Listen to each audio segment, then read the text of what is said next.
and gentlemen, the story you are about to see is true. The names have been changed to protect the innocent.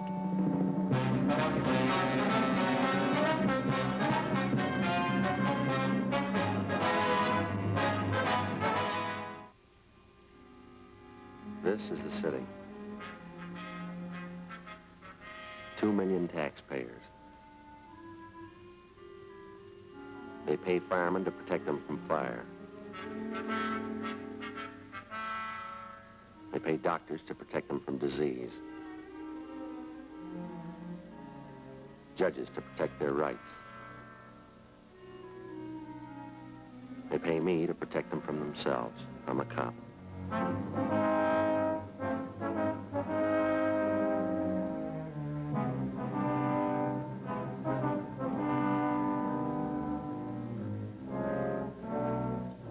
It was Thursday, September 6th. I was working the day watch out of Homicide Division. The boss is Captain Lorman.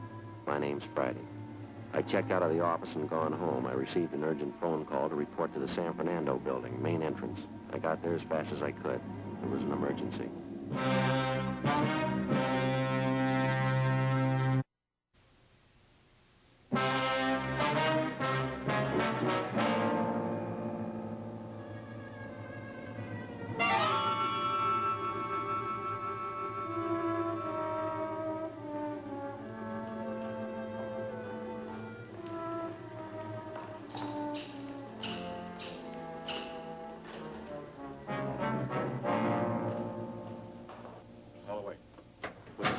Not much to tell. The guy's perched on the window ledge 9 floors up, prepping to jump. What time you got left? 9:33. How much time? Huh? The guy on the ledge has served notice. Well, how do you mean? Says he's going to jump at 10 o'clock. Who's standing by up here, Skipper? Bechtel and Wiseman, they saw the crowd gathering in the street on the way back from dinner. They looked up and saw the guy on the ledge, and they came right up. Well, how long's the guy been standing out there? About 15 minutes now. Sure drawing a great crowd. A lot of people down there, aren't there?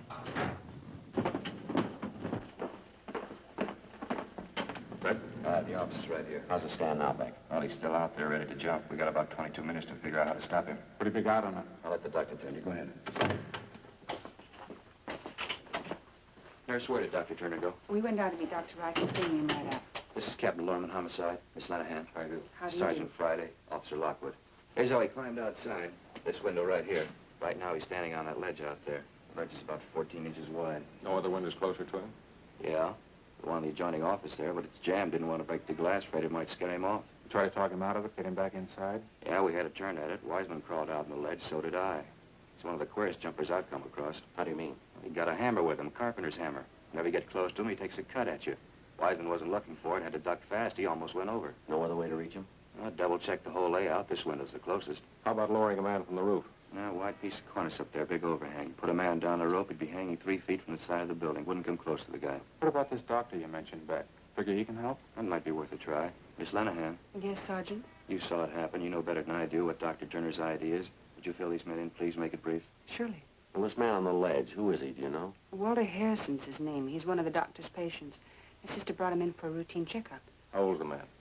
41. His sister told us he'd been complaining of a backache lately. While the doctor was examining him, Mr. Harrison flared up all of a sudden. He yelled out we were trying to cripple him, that we wanted to kill him. Excuse me, please. Dr. Turner's office. Yes. Well, we're still here. We have an awful lot of trouble. Yes, all right, thank you. Never seen such a madhouse. What happened after Harrison started to act up, Miss Lenahan? Well, Dr. Turner and I tried to hold him. He shoved us both out of the way. He hit the doctor in the face. Then he ran out to that window and got on that ledge, crawled along the side of the building. He's been there ever since. This Harrison's a mental case? Yes, has been for 10 years. He's been in and out of the state hospital a couple of times. His sister Ruth's been taking care of him since the accident. Accident? Yes, his wife and daughter were killed in an auto smash. His sister can tell you more about it. Where is she now? Next door, the treatment room. Thelma, that's the other nurse. She's looking after Miss Harrison. She's pretty close to hysterics. Try to talk to her, Skipper. Not much help so far. Uh-huh. You say the doctor's been treating this Mr. Harrison, nurse? No, he just came in for a physical checkup. Dr. Reich's been handling his mental condition. That's where Dr. Turner is now getting Reich. He has an office in the next building. What time you got, Bill? Getting short, 19 minutes to 10. How about the time element, Beck? If he's going to kill himself, why is he waiting until 10 o'clock to do it? Got me. He scribbled a note out there, threw it down the street. One of the men in the rescue squad grabbed it and brought it up. I got it right here. Let's see, Joe. I want my life. They want me... What's this next one? I can't make it out. Dead. They want me dead. Yeah. I'd like to pray first. I'll jump at 10 o'clock.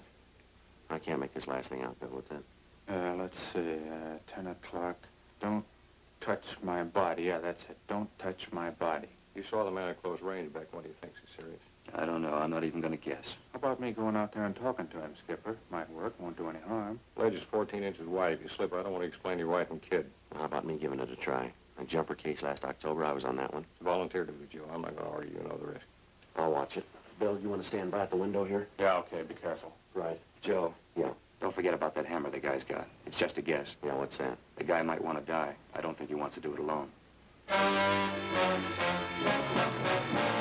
9:43 p.m. If we could take Walter Harrison's word for it, we had exactly 17 minutes to talk him into a change of mind before he plunged to his death on the pavement 9 stories below.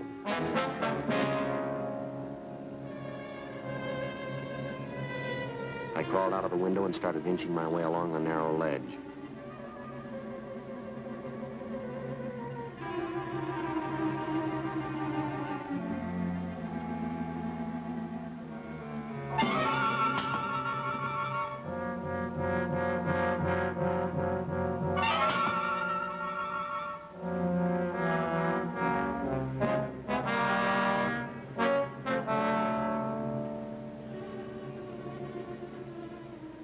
Went slow. I kept my eyes on Harrison. He stood about 10 feet away from me, looking down at the crowds jamming the streets below. I edged along to within 8 feet of him. He didn't seem to notice me.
Pack of animals, you won't touch me! You'll jump right through you! You won't even touch me!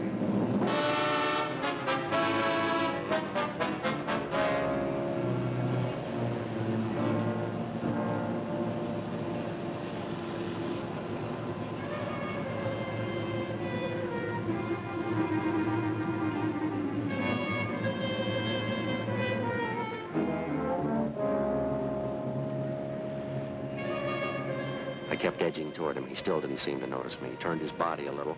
I got a look at his left hand. In it, he held a carpenter's hammer. He kept tapping the side of the building with it. I got to within 5 feet of him.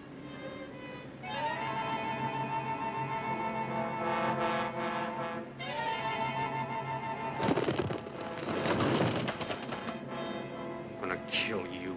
That's all right with me, Walter. Why do you want to kill yourself?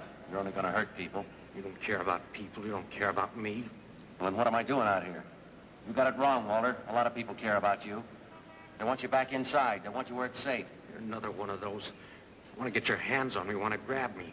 Well, you're not. I'm going to kill you. That's all right, Walter. You can kill me. I want to help you first. Stay back there. Don't move anymore. Got this hammer. I'll smash your face with it. I'll smash it. I only want to talk to you, Walter. I know we can straighten this out now. I'll do it my way, understand? My way. I know who you are. You've been after me before. I know what it's all about. I know you do, Walter, but you got it wrong. Now, look, you're going to jump off this building at 10 o'clock. That's in 15 minutes. That's right. You bet I am. All right, now. Let me talk to you for 5 of those minutes, huh? Can't do any harm. I'm not going to hurt you. How about it, okay? Or should I talk to you? Because I care about you. I care about what happens to you. So does your sister. So do a lot of people. I mean, you're like a lot of people. You want to get your hands on me. Like those animals down there. A whole dirty pack of them. You want to grab on them, get around close, put their hands on me. Well, they're not going to do it. Of course they're not. Nobody's going to hurt you. You know that, don't you? Bet your life they're not. See that dirty pack down there? They don't know it, but I'm gonna jump right through them. I'm gonna jump right through all of them. They can touch me. And do it right now. Now, wait a minute, Walter. Don't forget your promise. What are you talking about? What promise? 10 o'clock. You wrote it down yourself. You said you wouldn't jump until it was 10 o'clock, didn't you? Well, that was no promise. I just wrote it down. That's all. 10 o'clock. Well, your sister believed it. We gave her the note. She says you promised. You gonna make a liar out of yourself now? You're the liar. Ruth didn't say that. She didn't say it was a promise. You don't have to take my word. Come on, Walter. Let's go in and ask her. How about it? See Ruth? Inside? Yeah, sure. Let's ask her. Now, come on, Walter. Take my hand, huh? All right. I'll take your hand. Watch your step. Look out. Get back there. Get back. Next time I won't miss. I'll smash your whole arm. Think you're pretty smart, don't you, trying to trick me? Told you before, I know who you are, trying to get your hands on me. You promised your sister, Walter. 10 o'clock. You still gonna break that promise? Like you and that pack down there, I don't break promises. Everybody knows that, Walter. They trust you. Now, how about talking this thing out, huh? What time is it? 9:46. 14 minutes to go, Walter. You're lying. How do I know that's the time? Well, here. You look at my watch right here. See? Take a look at it. Stand back. I told you before. Stay away from me. Just wanted to show you the time, that's all. Got my own watch. I'll keep track of the time, all right. I don't need you. Okay. You don't mind if I talk to you while you wait, do you? There's that plane again. What's it doing up there? Just an airliner, probably on its way into Burbank. Not fooling me. That plane's been by before. Flying low, too. Well, I guess I didn't notice it. What difference does it make anyway, huh, Walter? They're probably watching, flying back and forth. Maybe the police. They're trying to do something. Yeah. Put their hands on me. Yeah, sure, Walter. Could be their plane. It's a big one. Sure, they're trying to do something. I'm coming right by here, flying low. Same one. Look, right there on the wing. What's that, Walter? Number right there on the wing. Same one. Passed over a few minutes ago. Give that hammer, Walter. You're gonna get away from me. That's it, Walter. I'm gonna kill you. Thought you tricked me. Didn't know I had my pocket knife. I can kill you with it now. I can kill you right now. I told you before, Walter. That's all right. Look out. Watch your step there, will you? Look at your hand there, see? Could have killed you. Look at your hand. Sorry, Walter. It's not your fault. I just wanted to talk the whole thing over to tell you how your sister feels about it. You're a liar. I knew it when I looked at you. Now get away before I kill you. There's only one thing I can tell you, Walter. Your sister Ruth's sitting inside. She's worried sick. She's waiting for you. She wants to take you home. Now, how about it? There's no reason for all this. You know that, don't you? Do I? Sure you do. Your sister and your family, they care about you. They want you home again. They want you with them. There's no reason to be standing out here now, is there? Wait till 10 o'clock, mister. Yeah? I'll give you a reason. 9:48 p.m., 12 minutes left. I made my way along the ledge through the window back into the office. Dr. Reich, the man who'd been treating Walter Harrison for his mental sickness, was already there with Dr. Turner. While the nurse bandaged my hand, Captain Lorman, Bill, and I talked with him. I've been treating Harrison for 10 years, on and off, I guess. He's shown some improvement, not much. Definite paranoid tendencies. Did he ever do this before, Dr. Reich? Not to my knowledge. His sister can tell you more. I don't know what to advise you to do. He's never been this violent before, using a hammer, a knife. There's one thing I got to know, Doctor. Is it worth letting another one of my men go out on that ledge? I'm afraid that's your decision, Captain. It may help, it may not. I know the patient, but I can't read his mind. I was just thinking, Doctor, we could bring Harrison's sister to the window, let her talk to him. You think that might help? Very possibly it might. In a spot like this, I'm in the same boat you are. It's all guesswork. Do you think Harrison's really going to be ready to jump at 10 o'clock? From what you tell me, yes, I think he will. Sure got to come up with something. We can't just stand around and let a guy dive down 9 stories. I wish I knew the answer. There's got to be one someplace. There's got to be an answer. Yeah, we'll check your watch. We got 10 minutes to find it.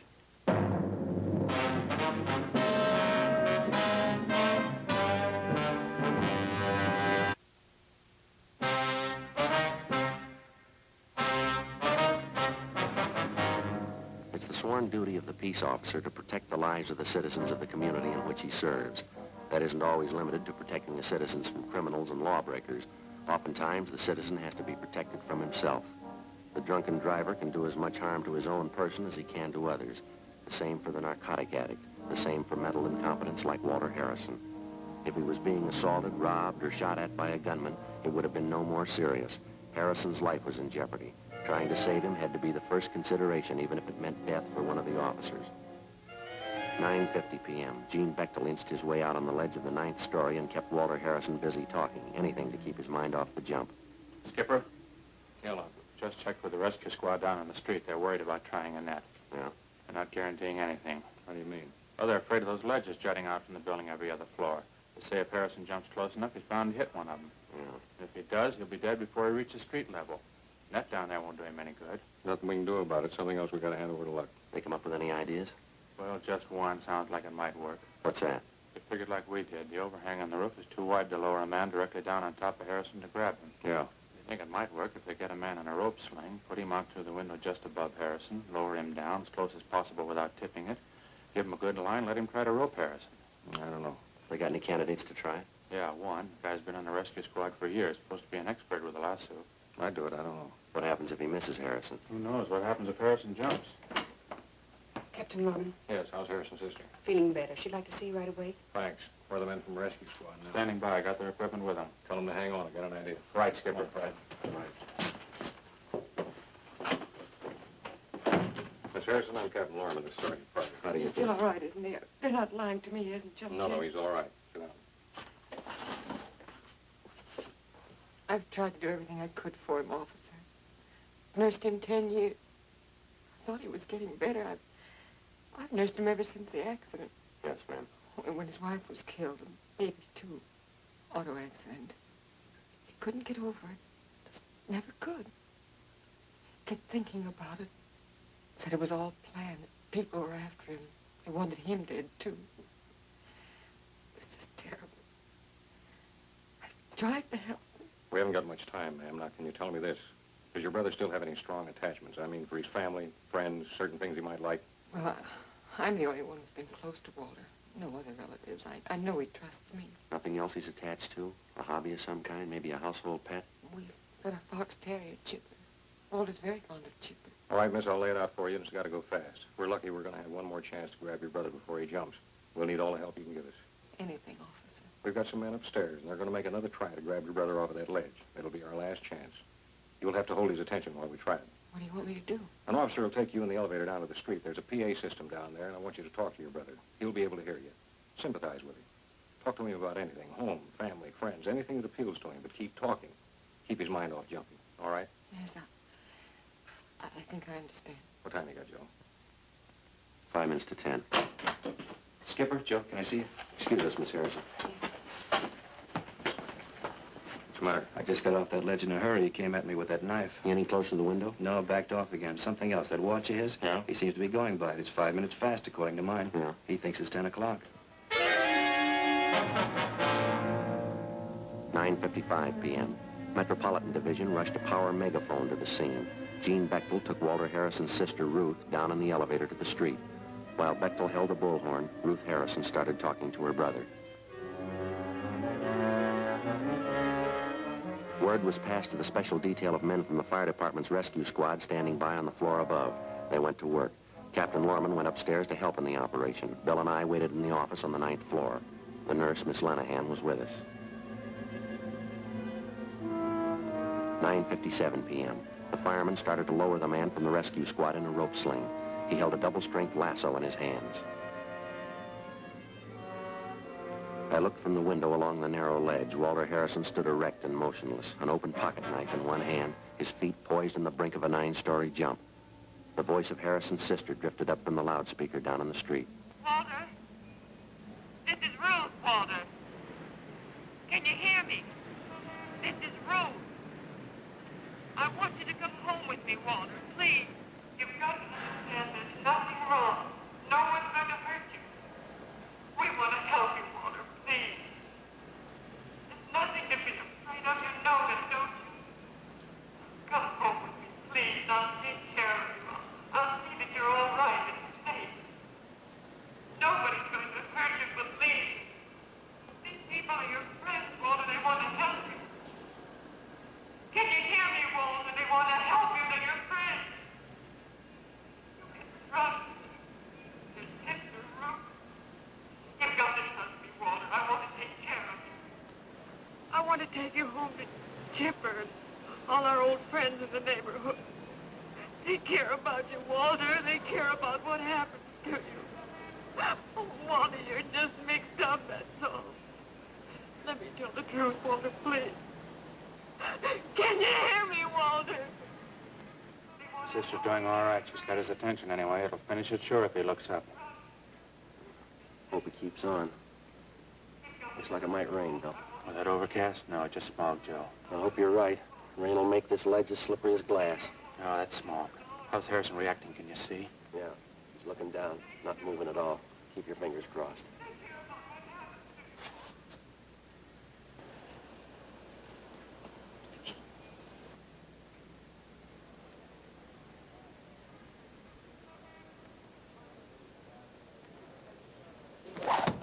Missed him, Joe.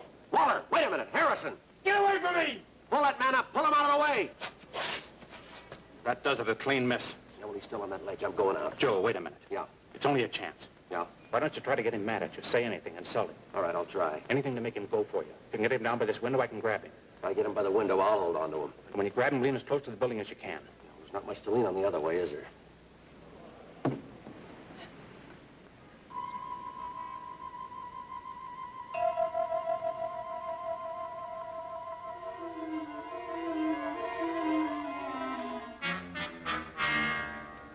.59 p.m. I got through the window and out onto the ledge. Harrison still had his eyes fixed on the pavement 9 stories beneath us. He waved his arms and shouted at the crowd below. In his left hand, he still held that open pocket knife. It started to rain. You're not gonna get your hands on me? Not even gonna get close! Wait a minute, Harrison. Watch it. You watch me, mister. I'm gonna jump right through him down there. Just watch me. Wait a minute. I got a message for you from your sister, Ruth. Don't you want to hear it? You won't get your hands on me, none of you. I'll see you later, mister. You won't jump, Harrison. You haven't got the guts. What? You heard me. You're not kidding anybody. You don't think I can, huh? Just watch me. Sure, anybody can jump. Any phony can do that. Huh? That doesn't take anything. Those people down on the street there, any one of them could do that. You're just like them. I still got this knife. I used it before. I can kill you. You couldn't kill anything. You haven't got the guts. You're a phony. You liar, you rotten liar. I can cut you to pieces. You talk big, Harrison. You're all talk. I can cut you to pieces. You haven't got me fooled, mister. Not for a minute. Cut you to pieces. You haven't got half the nerve. You're a phony, and you know it. Rotten liar. Stand still. Go on. I'll show you. Talk a good game. That's about all. You're all talk. I'll show you. You still have my knife. I'll kill you right now. Yeah, sure. You're backing away. You're afraid. You're a phony, Harrison. Nobody's afraid of a phony. I'll cut you up good. All right, I'm waiting for you. Come on. What's the matter, Harrison? You're not waiting. Stand still. Stop backing away. Stop. Come on and get me. Haven't you got enough nerve? You're just talking again, huh? All talk. That window. You gotta stop there. I'll cut you to pieces. All right, Harrison. Here, now go ahead. Prove you're a phony. Liar. I'll show you a rotten liar. Don't go.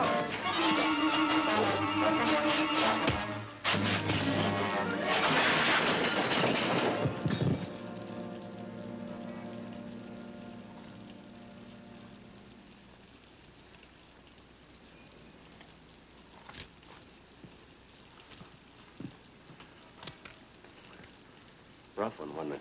Yeah, for a minute there, it looked like you were both going over the side.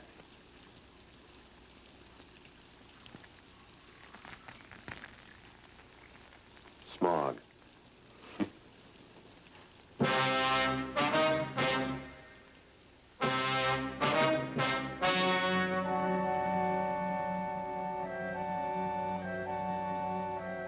On September 10th, the sanity hearing was held at the County Hospital Psychopathic Ward, City and County of Los Angeles, State of California. In a moment, the results of that hearing.